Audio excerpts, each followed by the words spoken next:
에베소서 2장 8절과 9절 말씀 가지고 무엇이 믿음을 이끌고 있습니까? 라는 제목으로 함께 은혜를 나누고자 합니다. 내가 가지고 있는 이 믿음은 무엇으로 움직이고 있는 걸까? 무엇이 나의 믿음을 이끌고 있을까? 우리가 신앙생활을 하는 것은 평생을 두고 하는 일이잖아요.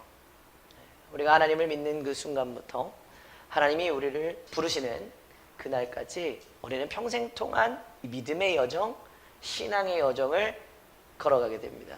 이 질문, 무엇이 나를 이끌고 있는가? 무엇이 나의 신앙을 이끌고 있는가? 무엇이 나의 믿음을 이끌고 있는가? 라는 것은 나의 신앙의 여정을 지속적으로 점검하는 질문. 또 내가 어떤 상황과 환경에 있든 내가 좀 낙심이 되어지고 내가 좀 주저되어지고 내가 좀 어려운 상황 가운데 있을 때 내 마음을 다시 새롭게 하는데 굉장히 중요한 질문이 되는 질문이 무엇이 나의 삶을 이끌고 무엇이 나의 믿음을 이끌고 있는가라는 이 질문입니다. 여러분, 믿음이라는 것은 단순히 내가 선택했다고 해서 생겨나는 것은 아닙니다. 우리가 일생 동안 이어가는 순례의 과정 가운데 주어지는 것이 바로 믿음입니다. 신앙생활이라는 것은 믿음으로 순례의 여정을 떠나는 것입니다. 하나님 부르시는 그날까지 순례의 여정을 우리는 매일의 삶 가운데 나의 삶의 자리에서 해내고 있는 것입니다. 이 길을 걸어가기 위해서 필요한 것이 있습니다. 힘이 필요해요. 저기 끝에 보이는 무언가가 없다면 이 길을 걸어갈 수가 없겠죠. 그리고 설령 저 끝에 뭔가 보인다고 하더라도 나를 움직이게 하는 동력이 없다면 그 길을 끝까지 걸어갈 수가 없을 겁니다. 마치 자동차에 연료가 떨어지면 이 자동차가 동력을 얻지 못해서 목적지까지 갈 수 없는 것처럼, 설령 연료가 있더라도 잘못된 연료를 넣으면 가지 않는 것처럼 우리에게도 믿음의 동력이 되는 무언가가 필요하고 그 동력도 잘못된 동력이 아니라 바른 동력이 필요하다는 것입니다. 우리가 이렇게 올바른 동력이 없이 또 바른 동력이 없이는 우리의 신앙의 여정, 믿음의 여정은 지치고 흔들릴 수밖에 없다는 것입니다. 우리가 걸어가는 믿음의 여정, 신앙의 여정이 평탄하면 얼마나 좋을까요? 그러나 평탄하지 않습니다. 우리가 포기하지 않고 끝까지 지켜나가는 것은 우리에게 믿음의 동력이 있기 때문입니다. 도대체 이 동력이 무엇일까? 삶의 어려운 문제와 시험 가운데에서 우리는 질문을 하게 됩니다. 우리 스스로에게. 내가 진짜 믿음 안에 있는 걸까? 내가 믿음 안에 살아가고 있는데 왜 나는 이런 어려움이 오는 걸까? 그리고 내가 가지고 있는 이 믿음이 바른 걸까? 그리고 이 믿음은 도대체 어디에서 오는 걸까? 오늘 여러분들이 혹시 이 믿음과 신앙의 여정을 걸어가면서 여러분 스스로가 하고 있던 질문이 있다면 오늘 그 질문에 대한 답을 찾아가는 귀한 시간이 되어지기를 소망합니다. 먼저 우리의 삶에는 동력이 필요하다는 것을 기억해야 됩니다. 부모가 되면 동력이 되는 게 뭐가 있을까요? 자녀가 동력이에요. 내가 부모가 됨으로 인하여서 사실 내가 열심히 일하는 것도 누구 때문에요? 자녀 때문에 일하는 거예요. 자녀가 동력이 돼서 열심히 직장 생활하고 하는 거예요. 또 기업은 어떤 게 동력이 될까요? 새로운 기술을 개발하는 게 동력이 되고 또 사원들의 열정, 그 열정이 기업의 동력이 되는 겁니다. 어떤 일이 시작이 되고 이것이 지속되기 위해서는 반드시 동력이 필요한 거예요. 믿음도 예외가 아닙니다. 동력이 없는 믿음은 얼마 못 가서 지치게 되고 쉽게 흔들리게 됩니다. 또 외부의 도전 앞에서 무너질 위험이 있어요. 그럼 믿음의 동력은 어디에서 오는 걸까요? 이 예배의 자리에 앉아서 주의 예배 꼬박꼬박 지키면 믿음의 동력이 올까요? 아닙니다. 물론 이 예배를 통해서 우리는 동력을 받을 수는 있어요. 그런데 내가 결단했다고 해서 다 되는 걸까? 그렇지 않아요. 내 힘과 의지만으로 믿음을 유지하려고 한다 그러면 우리는 금세 지치고 말 겁니다. 믿음은 단순히 우리의 노력으로 이루어지는 것이 아니라 하나님께로 오는 동력으로 인해서 유지가 되는 것입니다. 우리에게는 이 믿음을 잘 지키기 위해서 아주 강력한 원동력이 필요하다는 것이죠. 이렇게 강력한 믿음의 동력이 필요한 이유는 우리의 삶의 길이, 믿음으로 걸어가는 이 삶의 길이 결코 쉽지 않기 때문입니다. 믿음의 여정 가운데에는 끊임없이 시험이 찾아옵니다. 유혹이 찾아옵니다. 시련이 찾아옵니다. 때로 외로움과 고난 가운데에서 믿음을 잃어버릴 위험에 처하기도 합니다. 이러한 때에 우리의 믿음과 신앙을 끝까지 지킬 수 있는 힘은 어디로부터 오는가? 오직 여호와 하나님으로부터 오는 것입니다. 우리가 아무리 의지 있게 행한다고 해도, 내가 아무리 노력한다고 해도 우리 인간의 의지와 노력에는 분명히 한계가 있습니다. 그러나 하나님이 주시는 능력은 한계가 없습니다. 지치지 않습니다. 우리를 끝까지 붙들어주는 힘이 되어주는 줄로 믿습니다. 그럼 한계가 없는 하나님의 능력, 하나님이 주시는 동력, 그 첫 번째 뭘까? 바로 은혜입니다. 우리 기독교 신앙의 가장 큰 독특성이 뭐냐면 은혜예요. 이 은혜, 도대체 은혜가 뭘까요? 여러분, 은혜가 뭡니까? 은혜는 우리가 받을 자격이 없음에도 불구하고 하나님께서 주시는 사랑, 그게 은혜예요. 우리 모두는 죄인이라고 고백하잖아요. 우리가 신앙생활을 하면서 가장 먼저 고백하는 게 뭡니까? 하나님, 나는 죄인입니다. 죄인이라는 걸 깨닫는 것에서부터 신앙이 시작되는 거예요. 나는 죄인인데, 그래서 하나님의 기준에 도저히 도달할 수 없는 사람이라는 거예요. 그런데 하나님의 은혜로 하나님과 화목할 수 있는 길을 얻게 됐다는 거예요. 하나님이 나를 사랑해 주셔서 내가 하나님과 화목할 수 있게 됐다는 거예요. 그게 은혜라는 거예요. 하나님이 나를 먼저 사랑해 주신 게 은혜라는 거예요. 내가 삶을 살아가면서 하나님의 사랑을 느끼는 게 은혜인 거예요. 그렇기 때문에 은혜라는 것은 우리 믿음의 출발점이라는 겁니다. 오늘 우리가 읽은 2장 8절에 이렇게 말하고 있죠. 너희는 그 은혜에 의하여 믿음으로 말미암아 구원을 받았으니 이것은 너희에게서 난 것이 아니요 하나님의 선물이라. 은혜에 의하여 믿음으로 말미암아 구원을 받았다. 은혜 때문에 믿음이 시작이 됐다는 겁니다. 그런데 그것조차도 내가 한 게 아니라 하나님의 선물이라는 것입니다. 은혜가 없다면 하나님의 사랑과 구원은 우리에게 닿을 수 없는 거예요. 내가 아무리 노력한다고 해도 하나님의 사랑과 구원을 누릴 수 없는 거예요. 오직 하나님의 은혜로만 가능한 것입니다. 그러면 이 은혜는 우리 삶 가운데 어떻게 나타날까? 하나님의 사랑을 경험하는 것으로 나타납니다. 그리고 그 사랑 안에서 안식을 누릴 때 분명히 드러나게 되는 것입니다. 우리는 매일의 삶 가운데 하나님의 사랑을 누려야 돼요. 하나님 주시는 평안을 누려야 되는 겁니다. 그러니까 매일의 삶 가운데서 하나님 주시는 은혜를 마음껏 누리면서 살아가야 된다는 거예요. 그런데 여러분, 우리가 교회에 이렇게 매 주일마다 아침마다 나와서 하나님 앞에 예배를 해도 이 안에 은혜가 없으면 어떻게 될까요? 맹목적인 신앙이 되는 거예요. 율법주의가 되는 거예요.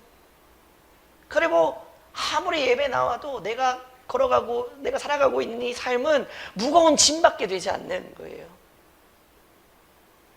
그렇기 때문에 이 은혜라는 것은 구원의 시작에만 머물러져 있어서는 안 된다는 것입니다. 우리의 믿음을 지속시키는 동력이 되기 위해서 우리는 은혜를 마음껏 누려야 되고, 사실 하나님께서 우리 가운데 매일 은혜를 부어주시는데, 매 순간순간마다 은혜를 부어주시는데 이게 우리가 민감하지 못해서 발견하지 못하는 거예요. 우리가 하나님과 동행하는 모든 순간 가운데 하나님은 우리 가운데 은혜를 부어주고 계시고, 우리는 그 은혜를 분명히 발견하고 매 순간순간마다 하나님의 사랑을 누림으로 말미암아서 우리 가운데 감사와 기쁨과 하나님 주시는 평안을 온전히 누리며 살아가야 된다는 것입니다. 은혜는 개념이 아닙니다. 은혜는 우리의 삶 가운데 깊이 스며들어야 되는 하나님의 역사인 것입니다. 하나님의 은혜를 경험하는 사람들은요, 매일 삶의 모든 순간 가운데에서 감사를 고백하고 기쁨을 누리게 되는 거예요. 은혜는 내가 힘들다고 해서 임하지 않는 게 아니에요. 내가 힘들어도 하나님의 은혜를 누리면서 기뻐하고 감사할 수 있다는 겁니다. 그러니까 연약한 가운데에서도 우리가 하나님의 은혜를 누리면 하나님의 능력이 연약한 가운데에서도 분명히 드러나게 된다는 것입니다. 이런 하나님의 은혜를 우리가 기억하게 되기를 소망합니다. 그래서 날마다 하나님 앞에서 우리가 은혜의 자리로 겸손하게 더 나아가야 될 줄로 믿습니다. 또 우리의 믿음의 두 번째 동력은 무엇이냐? 성령 충만이라는 것입니다. 은혜와 더불어서 중요한 믿음의 동력은 성령 충만이에요.